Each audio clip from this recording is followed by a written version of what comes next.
Hello friends, welcome to my YouTube channel. சிம்பிளாக ஒரு peanut வச்சு சட்னி எப்படி பண்ணுறதுன்னு பார்க்கலாமா? ரொம்ப சிம்பிள் தான்.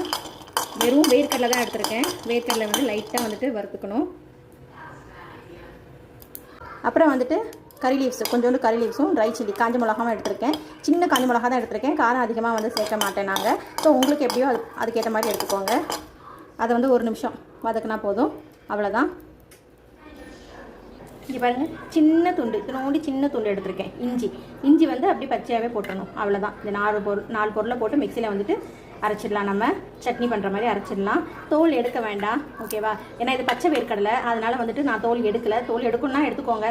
பச்சை ஆக்சுவலாக வந்து வறுத்த வேர்க்கடலை வந்து ஆல்ரெடி இருக்கும். அது நம்ம வாங்கும்போது கண்டிப்பாக தோல் எடுத்துகிட்டு தான் நம்ம வந்து சட்னி பண்ணணும். ஏன்னா அது மணலில் வந்துட்டு வறுப்பாங்க கடையிலேருந்து வாங்கும்போது.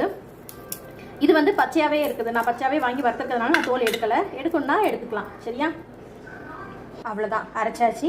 இப்போ இதில் வந்து நமக்கு தேவையான அளவு உப்பு மட்டும் நமக்கு வந்து போட்டுக்கலாம், சரியா? அப்புறம் கோகோனட் ஆயிலை தாளிச்சிக்கலாம். கறி லீவ்ஸ் எடுத்திருக்கேன், சின்ன வெங்காயம் எடுத்திருக்கேன், கடுகு எடுத்திருக்கேன். ஸ்டவ் ஆன் பண்ணிவிட்டு பேன் வச்சாச்சு.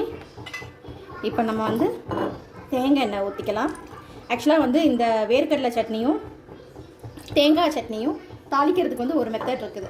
எப்படின்னா,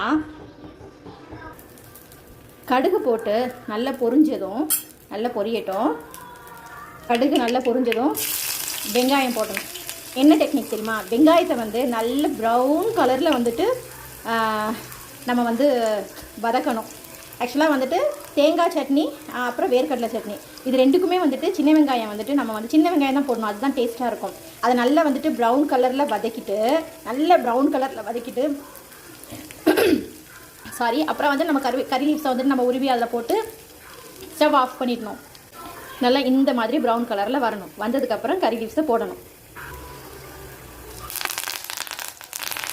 பக்கத்துலேயே தோசை ரெடி ஆகிட்டு இருக்குது.